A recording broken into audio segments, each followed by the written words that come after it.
What's up, fighting fans? Tibz from the Fight IQ channel. Today we're coming back for another episode of the Fight IQ show. Coming back from vacay and ready to give you all a good weekend preview, I picked 3 fights that will deliver you a weekly dose of adrenaline and that you shouldn't miss. After that, I'll also recap what will happen in the combat sports world this weekend.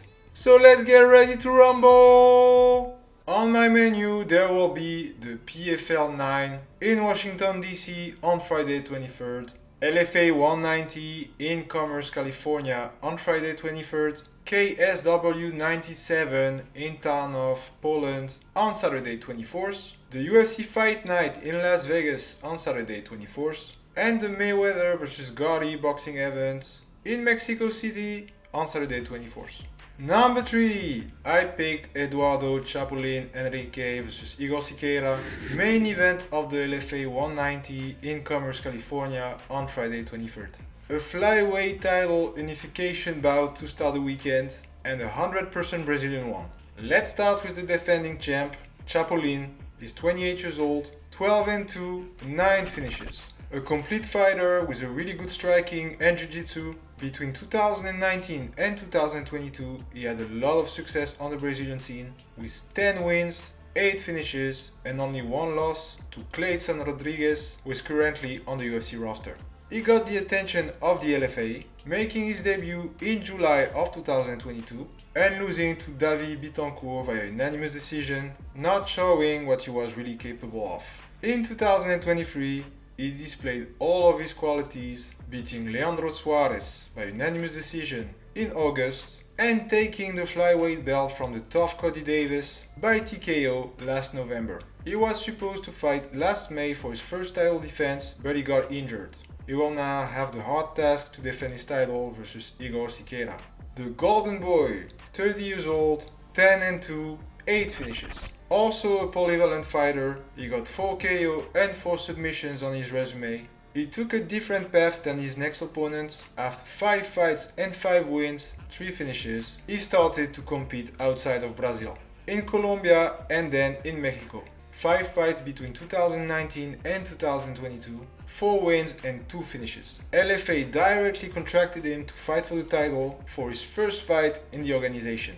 It was versus Cody Davis in June of 2023, and in the very last round, Siqueira got TKO'd after a very close fight. More recently, he stepped in when Chapolin got injured and KO'd Eymar Hernandez in the first round of their fight for the vacant flyweight title last May. He is now fighting for the real title. Interesting matchup really, hard to say we will get that one. My personal preference goes to Siqueira because of his aggressivity. He's always on the offense, and I think he will bring something that Chapolin never faced before. But I suppose it will be in the later rounds though. Chapolin being really good at managing the distance, it might be hard for Siqueira to finish him before the championship rounds. Number 2, I picked Michael Morales vs Neil Magny on the main card of the UFC Fight Night in Vegas on Saturday 24th. An undefeated rising star versus a gatekeeper with a top 15 ranking on the line. Michael Morales, 25 years old, 16-0, 11 knockouts. The man is a really gifted striker, a big variety of strikes in his arsenal, and a lot of power for a 170 pounder, but he can also wrestle. From 2017 to 2020, he piled up 10 wins, 9 finishes, and made the move to Mexico.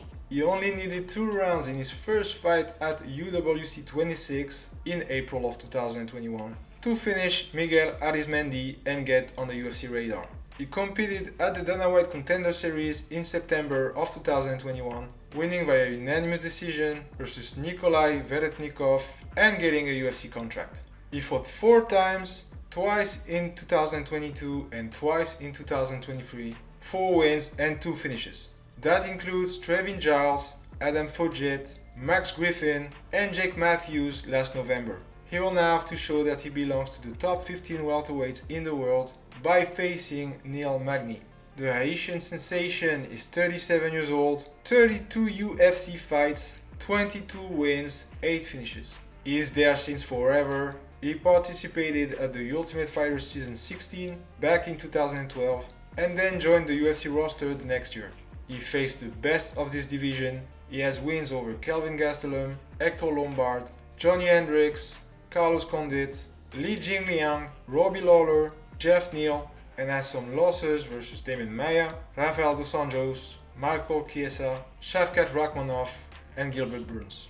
He's currently ranked number 12, still being a danger, and he is one of the gatekeepers from this division.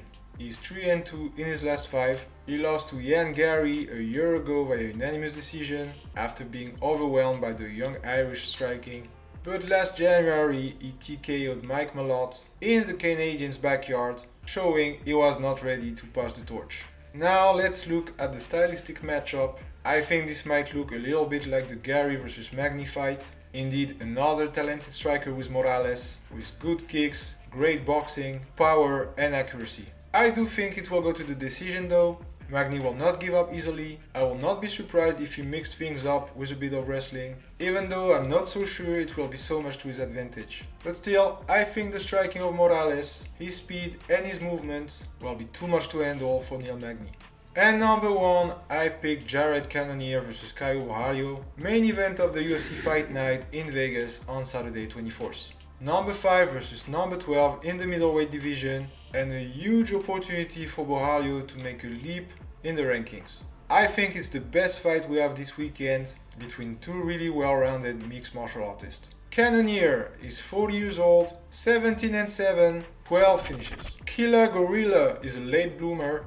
He's pro since 2011, arrived at the UFC in 2016, competing first at heavyweight and light heavyweight. But after 7 fights, 3 wins and 4 losses, he made the move down to middleweight in 2018 and it was career changing.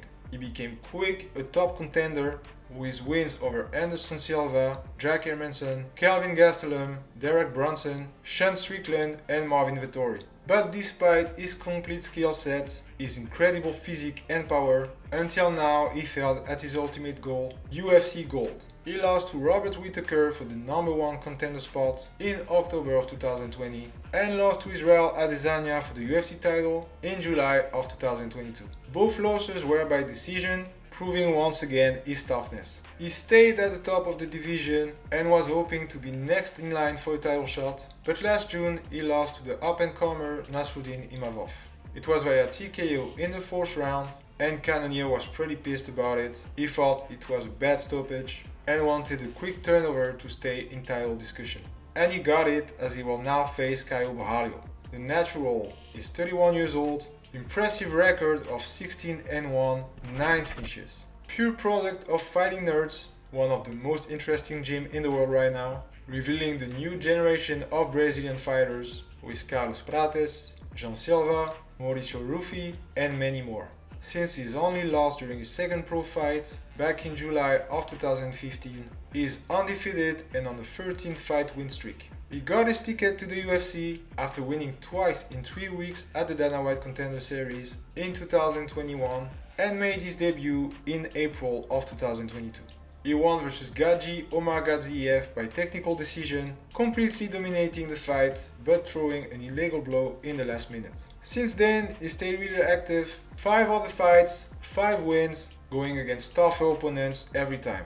He beat Armen Petrosyan, Mahmoud Muradov, Oleg Sechuk, Abus Magomedov and more recently Paul Craig, who he knocked out last May. It's a huge opportunity for him to get quickly at the top of this division and it's a big step up. Also, Cannonier has a lot to lose in this fight, so really ballsy from him to risk his ranking against a tough prospect like Borralho. In terms of skill sets, I think Borralho has the advantage. A really crisp striking, high fight IQ, great jiu-jitsu, but he will face somebody that went 5 rounds with Whittaker and Adesanya, while the Brazilian only beat 1 ranked opponent at the moment. I think this fight won't go to the limit, and I predict a finish from Borralho. He will be faster, he hits hard, he will bait Cannonier and take advantage of anything he will give him.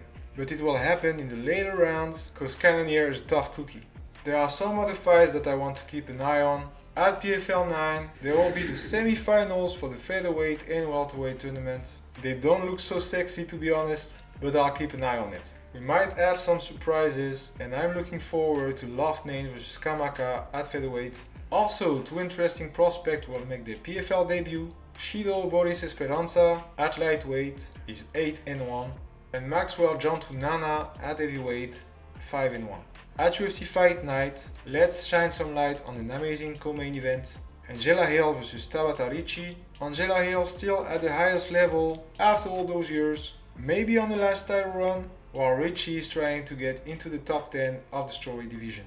Also, the final of the Ultimate Fighter, Loader vs Valentin at middleweight, and Ofli vs Santos at featherweight. I will also pay attention to Jacqueline Cavalcanti, former LFA bantamweight champion, coming back for second UFC appearance vs Josiane Nunes. Not the best KSW card at KSW 97, but a lot of nice prospects to keep an eye on. And talking about prospects, keep an eye on the Road to UFC Season 3 semifinals. Some of them will be part of the UFC really soon. And also some good prospects at Brave CF 86 and LFA 190, where we'll see Cody Davis, Richie Miranda, Gilbert Nakatani, and some other killers. I'll watch the Mayweather vs Gotti fight just cause I love to see Mayweather in action. I don't think the fight has any value for the sport, but I'm always happy to see one of the best ever in a ring. Victor Ortiz is back for an exhibition fight in the co-main, another boxing legend, and the rising star Kermel Motton 4-0 will be on that card too. One Friday Fight 76 for the Muay Thai lovers. I'm personally always looking forward to these events. Finally, I want to shine some lights on a local event, double event to be fair, Level Fight League 13 in Amsterdam this Sunday. This organization keeps getting better and the heavyweight title will be on the line as Mario Pinto, the former champ, left to compete in the Dana White Contender Series. It will be preceded Saturday by LFL New Talent 9, where we'll see a lot of young amateur prospects and some of my teammates will be there. Go Ruthless! And we're done here. Now you know what to watch this weekend, guys. As usual, give a hard punch to those like and subscribe buttons, it helps me a lot. And I'll see you guys on Discord, Instagram, Telegram, whatever you're on. Give me your thoughts and your picks on the coming matchups. Enjoy the fights, I'll see you next week. 99 pounds and I still kept it 100. Yeah, it's been a long time coming. They ain't covering my cloth, they tugging it. Putting up numbers, 99 pounds and I still kept it 100.